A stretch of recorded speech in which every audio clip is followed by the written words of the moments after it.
Welcome back to Beautiful Work, Beautiful Life. You're here with two life coaches, and we're talking about the inner work it takes to have a beautiful life. We explore all kinds of topics around inner work and making your life beautiful. And as many life coaches, the strategies and techniques that we use and we employ ourselves and we help others with to really feel good about your life. So, Laurel, here we are today at the end of, the summer. We're just popping into fall here in 2025 as we record the show. And wow, what a year. It has been an incredible year. Yeah. And this change of seasons, I love the change of seasons, especially fall, when, it is this time of harvest and the beauty of changing colors, Yeah. and then moving us into a more dormant period, right? Yeah. A different type of restoration. And I Yeah. think about this because we've had this big year. The world is having a big year. Yeah. I'm having a big year. I'm having a big year. Yeah. It's been a big Yes. time. Yeah. And Yeah. really looking forward to maybe, that restoration and really looking at all the that I've learned and grown over the year and how to celebrate that in a harvest way. I love that. It reminds me that, one of the things that we don't always talk a lot about, but we probably do more so in individual sessions with clients is, tuning into, what time of year it is and the energy of that, and really leaning into, having different practices, literally, right, for different times of the year because they Yes. serve us differently. Like we're not going to sow seeds in the fall. I just No? literally picked up a package of seeds on my porch today, and thought, well, I guess I missed that window at the end of the summer. At the end of the summer, really at the end of the summer when I could have put them in, maybe had a little crop, but nope, Yes. not anymore. Yeah, so one of the things I think as we kind of go into our topic of the show today is, as you said, it's been a big year. People are, I think, I don't know, feeling more challenged, struggling more than ever, emotionally distraught about so many things that are going on in the world. And so, in light of that, we're trying to focus this month on the topic of really looking for the good, right? Yes. Trying to find the good. So we titled our show today, How to Be Good in a World That Feels Bad. Yes. And And can I yeah. just, and tying it into the fall, the autumn, Mm. and really looking back on the year, I tend to do this. I have so many goals and so many plans, and I'm moving forward, and I never stop to look at the year in review, like looking in the rearview mirror. And I think where we are, at least in this conversation about, how to be good in a world that feels bad,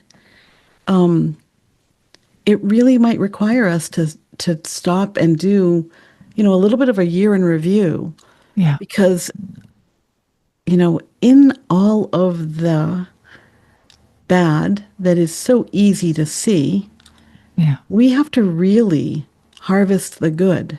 Yeah. Yeah. And if you're, really consuming a lot of social media news, things that are out, being put out into the world, you might be finding that you are tapping more into what's troubling in the world and losing sight of the good that is there, right? Yes. And so our topic today is really in support of helping each one of us, right, develop practices and the ability to stay anchored into what do you want to put out into the world? How do you want your energy to influence those around you? And, we all have complete jurisdiction as an adult over what we're putting out into the world. Oh, absolutely. And, I think about this a lot. I think about how do I want to contribute to the world? Part of how I want to contribute to the world, it's not necessarily the legacy I want to leave. It's how do I want to contribute to the world as I am living this life, right? What energy do I want to bring to the world? What collective energy do I want to be part of? And I really like to think about collective. What was just coming up in my brain right this second was about the difference between being in the collective goodness of the world, and how different that is from groupthink. Yeah. Right? This scenario we often get into as humans, and I don't mean you or me, but that humans in civilized society get into is groupthink, where we gravitate towards people like us, and we are comfortable talking about ideas and thoughts and opinions that are safe in a circle. Yeah. But part of finding the good is being able to be in the world and see both the good and not so good, the good and the evil, and still be able to talk about the importance of your contribution and the goodness you want to bring to the world, even if it doesn't feel like the popular opinion right now. Yeah. Yeah. And I think we, in some respects, social media has caused us to believe that we have a bigger kind of a bigger geography of responsibility around us than what we actually can be thinking and really should be thinking that's healthy for us, right? I don't know how many times I've read by how many people. The first person I ever heard it from was Dr. Northrup, Christian Northrup, but I've heard it many times since then from other, particularly medical professionals, that our nervous system was never meant to be able to process all the ills of the entire world. It just was not. And social media has been pushing us more and more into that terrain, right? Yes, yes. Yeah. And it really does create this fear in our nervous system. And and I will say, at least for myself, that even my thoughts, my brain is mine. My brain is constantly producing thoughts. Yeah. But the data that I'm receiving from the external world influences my thoughts. And so if I'm experiencing a lot of fear, even though I'm not in physically at risk, that my brain is thinking thoughts tied to fear.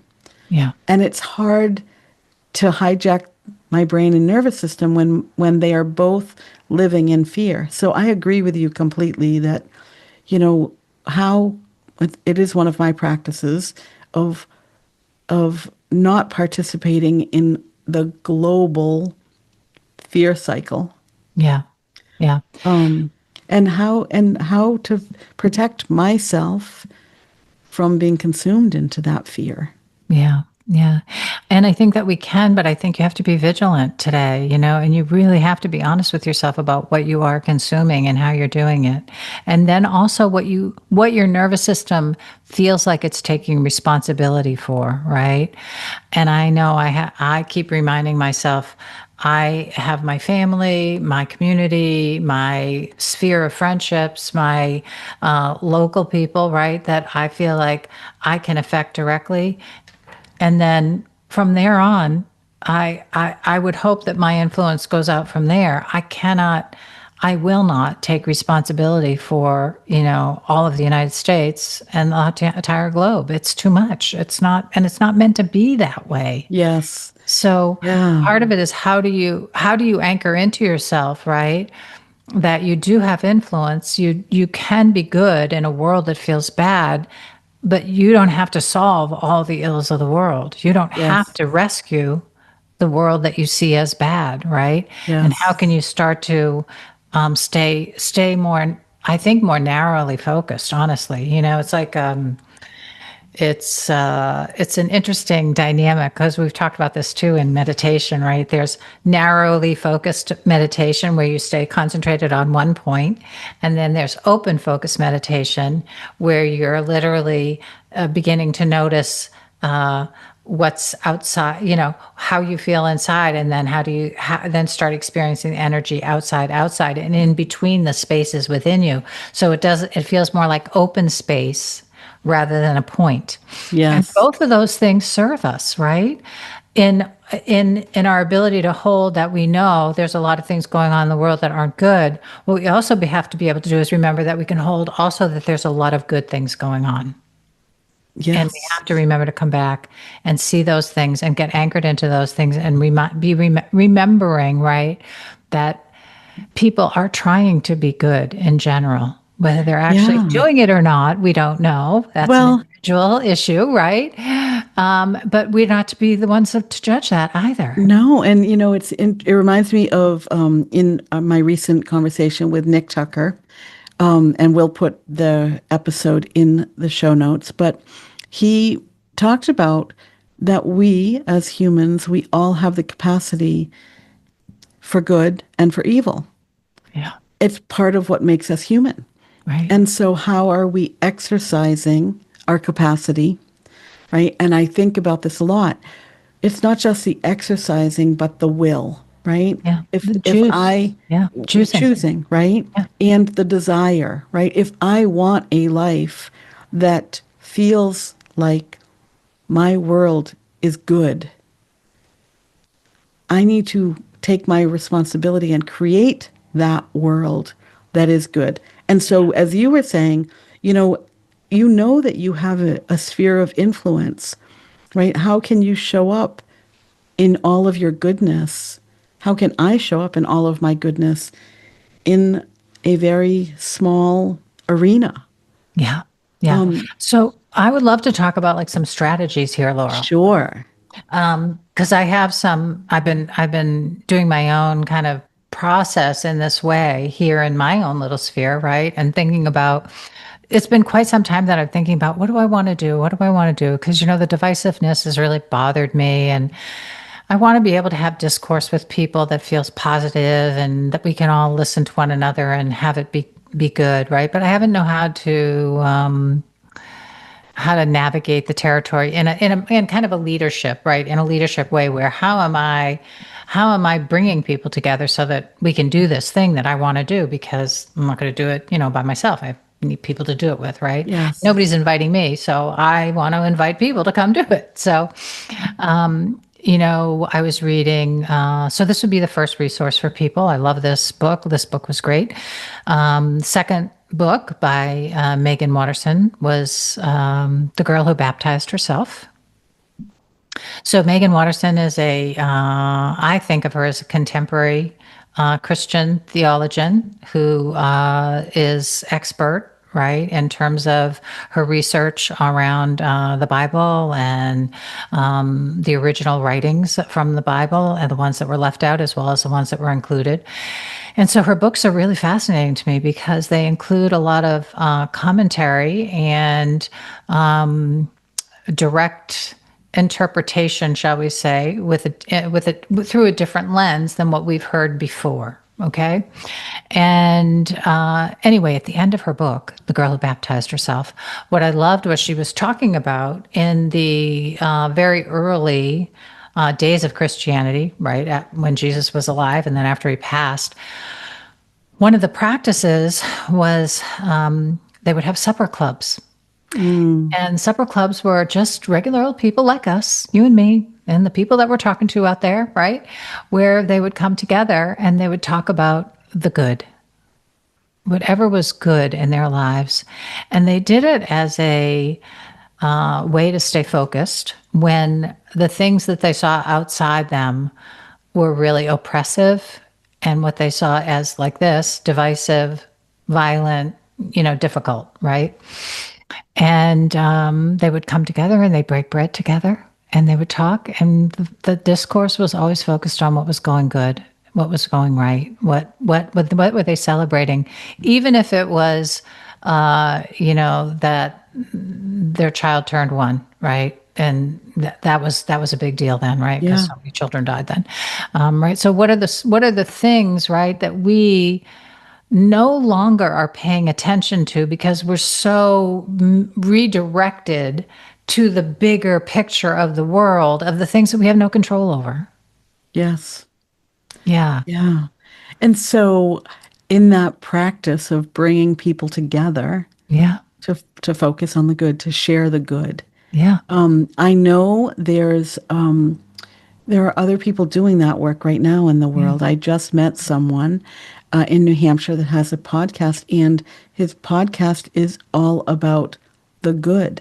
And if you Mm. remember, during 2020, when I'm terrible with actors' names, but I know his name is John. Mm.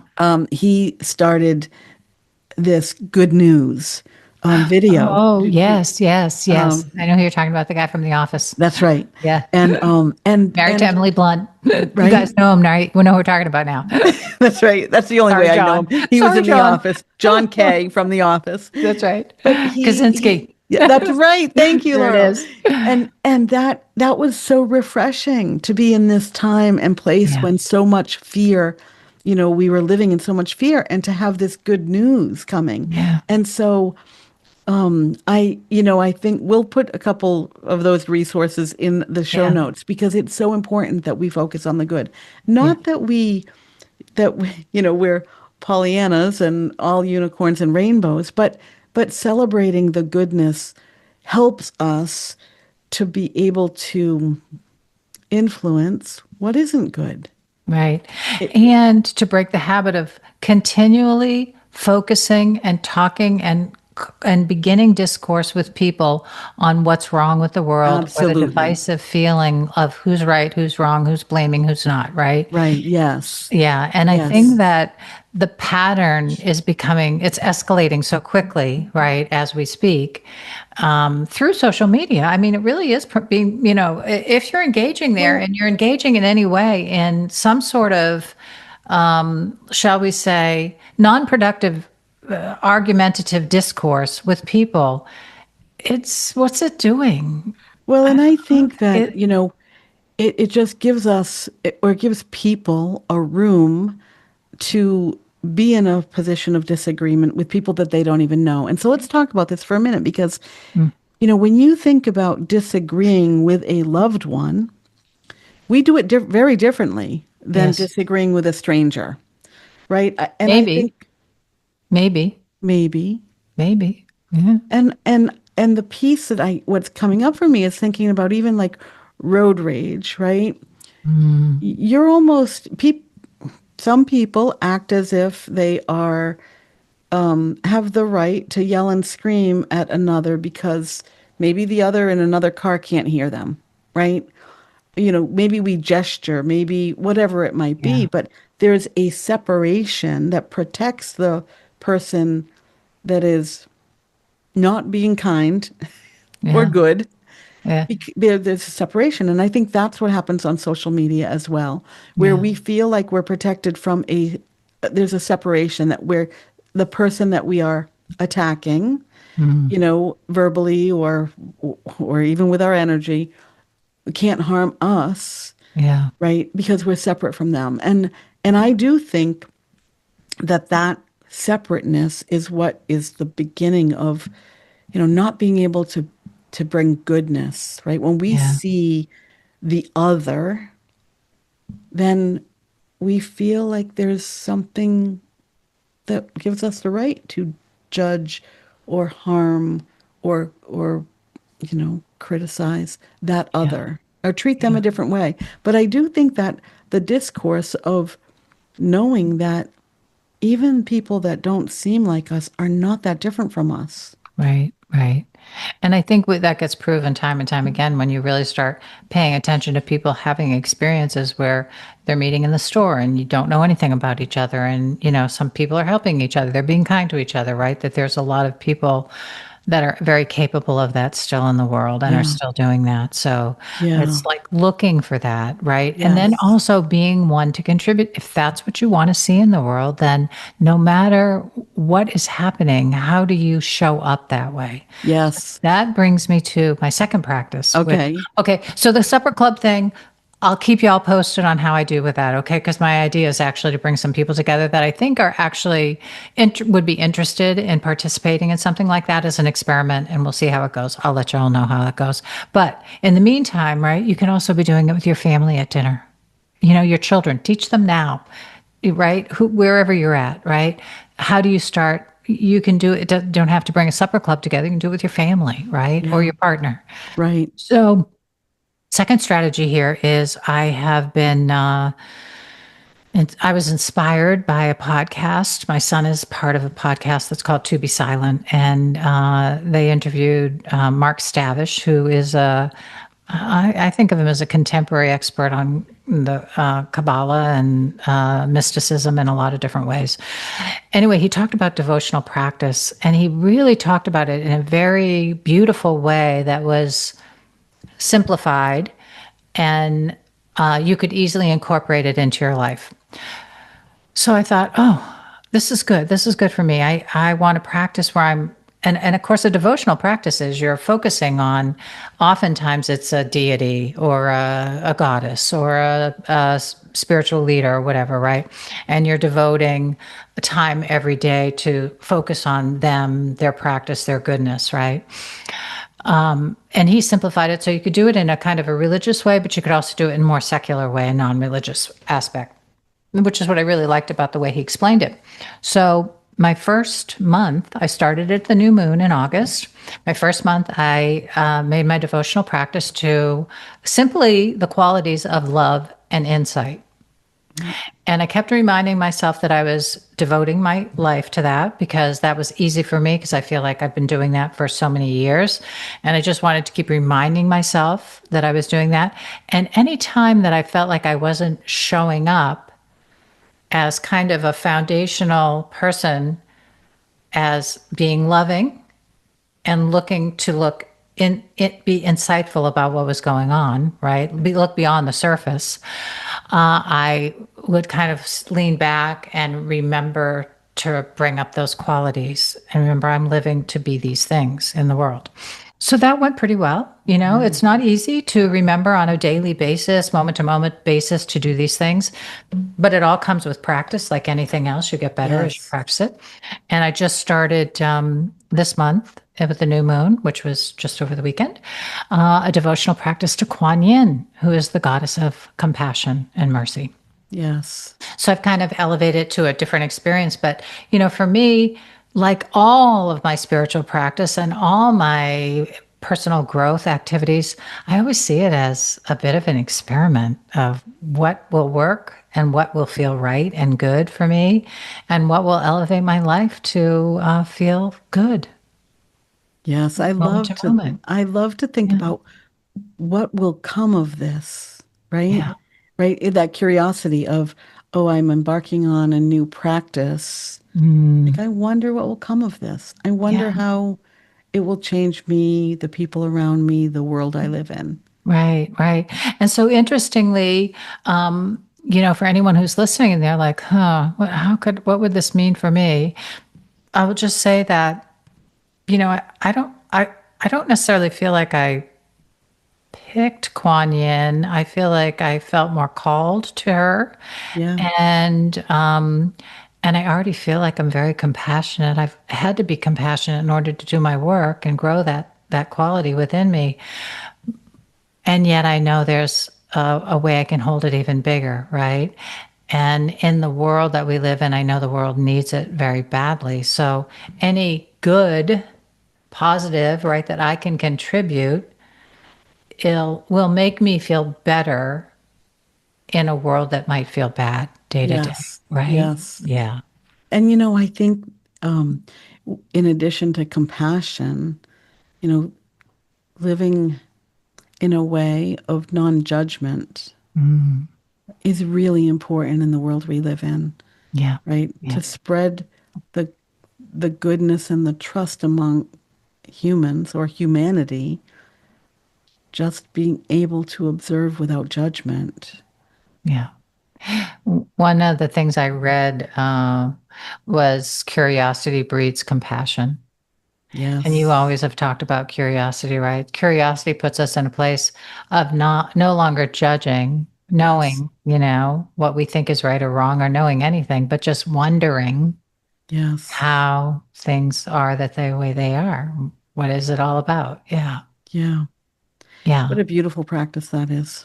Yeah. Yeah. So I would say to anybody who's really feeling like they're struggling, there's another strategy, right? Is can you decide you're going to devote some time or some space every day to really developing a quality within yourself? Or if you want to do the devotional practice to more of a deity, or you have a religious practice that it could fit into, well, that's a beautiful way to refocus. You know, a lot of this is about refocusing, right? Yes. On how to show up in the way you want to show up.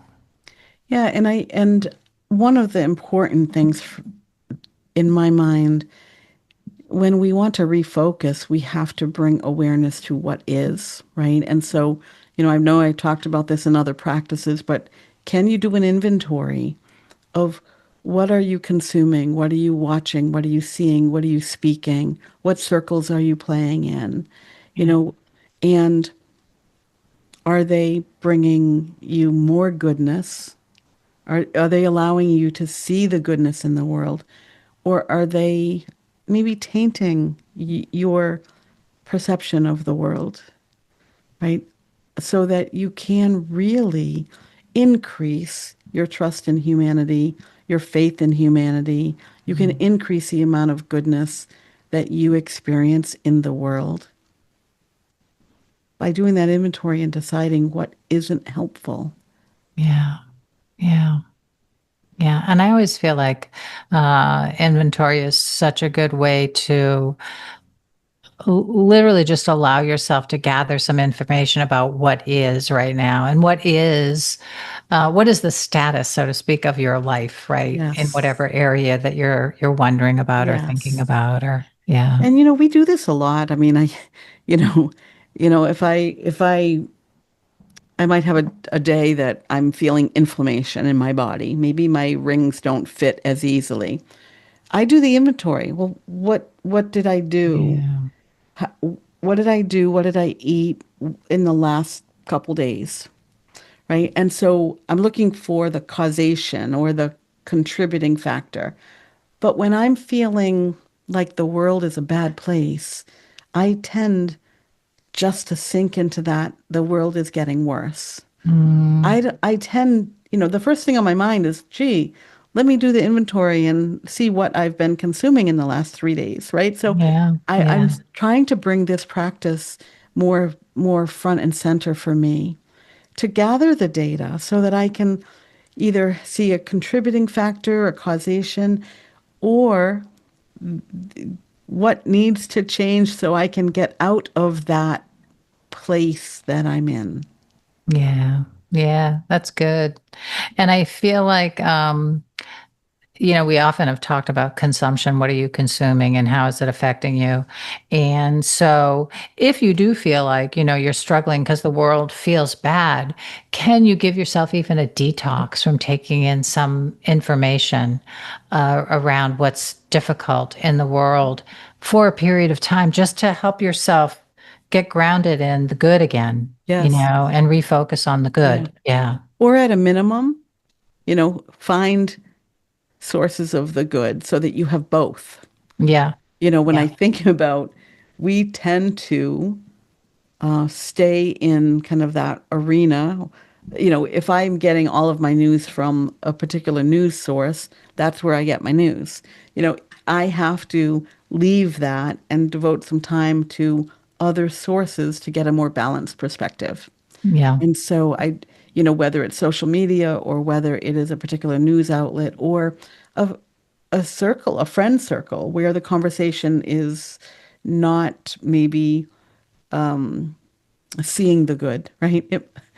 And then let's just talk for a minute about the energy, right? Yeah. To shift your energy, to be in that place where goodness is happening around you, Yeah. where people around you are sharing goodness, Yeah.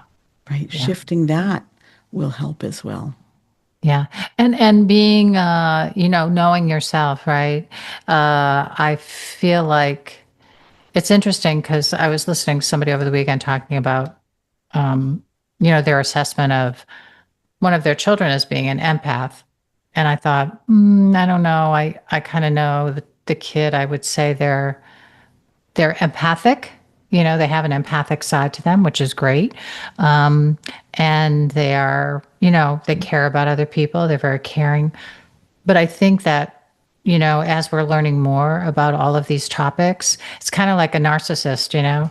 Look, a full-blown narcissist is is a it's a personality diagnosis saying that somebody's character has been affected from very early on, and that's pretty much how they're going to be for their life, right? So as a mental health counselor, you don't diagnose that until you've worked with somebody for a really long time. Yeah, Well, we're throwing this term around all the time like it's whatever, right? that's right.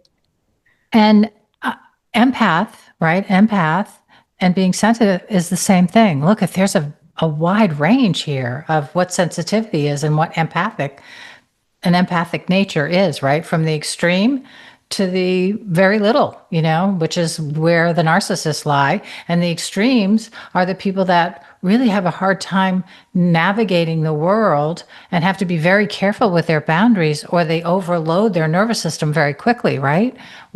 Because that's how they're wired, you know, they're Yes. just able to take it all in and respond to it. And you have to learn to work with your own nervous system and your own self and know who you are, and then make your choices from there too, right? Yeah. So Yes. for those people that feel like they're feeling like the world is bad all the time, maybe your nervous system is set up to take in less than maybe the friend over here that can stand up to it more easily, right? Yeah. And I think that part is really important too, right? It Because really you end up is. feeling overwhelmed, and it's like hard to feel good when you feel overwhelmed. Yes. And it leads me to, you won't be surprised where my head is going, into nature, right? But being Yeah, able to have practices in your life for you to be able to cleanse or clear the overload, yeah, right? If you are overloaded with fear and worry because of maybe what you're experiencing personally, maybe the circles that you're in, what you're hearing in the news, what are the practices? yeah, Is it going to sit in the grass or going touch a tree, right? Go take, you know, I think about this like a shower with some eucalyptus scent, right? yeah, Like something that will clear the energy yeah, of what you're carrying. And we do this, I do this a lot in practices. If it's big emotion, and fear is an emotion, right? yeah, How do I clear the energy with the ultimate goal of settling my nervous system, yeah, grounding myself, yeah, shifting, my perspective or perception of something. yeah, yeah. And taking time, you know, for self care.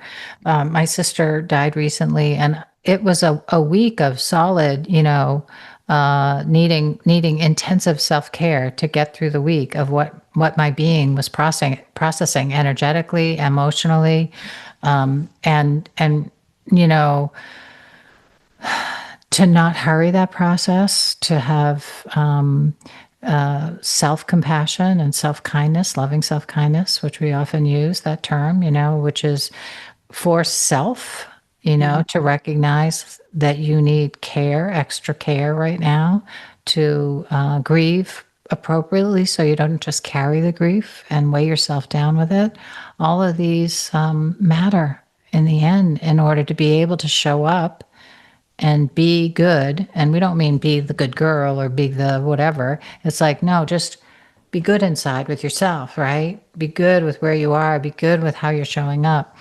That means good self care. Yeah. It really does. Yeah. And I think about, we can't contribute to the world in the way that we want to unless we are good to ourselves. Yeah.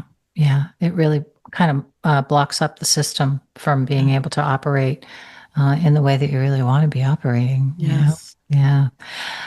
So, Laurel, I would say, you know, we've given out some ideas, maybe some thoughts Yeah. to, even if nothing that we offered resonated, maybe something like what we talked about, you know, for strategies or ideas for how to feel like you're refocusing yourself and not getting caught in the throes of what feels like what you don't like out there. Yeah.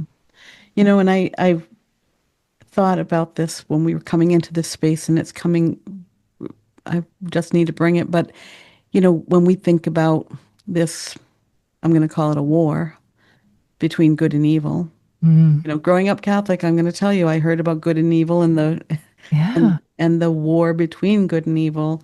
Yeah. And now some people call it, kind of that the darkness or the light. Like, I do think it's really important for each and every one of us to be in this, battle, and make sure that the goodness and the light is growing even bigger every day, right? That army of goodness, right? I want to be one of those Yeah. warriors bringing goodness to the world Yeah. and bringing more light to the world. And the more of us that there are doing the work, doing the inner work, taking care of ourselves, being good for ourselves so that we can contribute good to the world, there will be less opportunity for darkness, less opportunity for evil. And I really do believe that. I believe. So Yeah. I just want to Amen. say to our listeners, like, join us in this creating a world of good, of goodness. Yeah. Yeah. And not being responsible for the whole world, just your world. That's That's right. it. You know? Yeah. Yeah. Yeah. Yeah. Start there. Start Yes. there. You'll be surprised. Wow. How much stronger you feel over time, right? If you start with Yes. self. Yeah. Yes. Yeah. It's good. Thank you, Laurel. Thank you, Laurel. Good to be together again. I know I really enjoy it every time we're together. And we're going to be back for more good conversations, more guests, just Yeah. the talk about inner work and creating beautiful lives. We are in it. Yeah, we've got a great conversation coming up next month for you around your creativity. Oh, I can't I'm wait for that. excited to share that. Yeah, yeah. So looking forward to that in November. But first, let's get through October. Yes, please. All right. Okay. Take care. Bye for Bye now, for now. everybody. Bye-bye.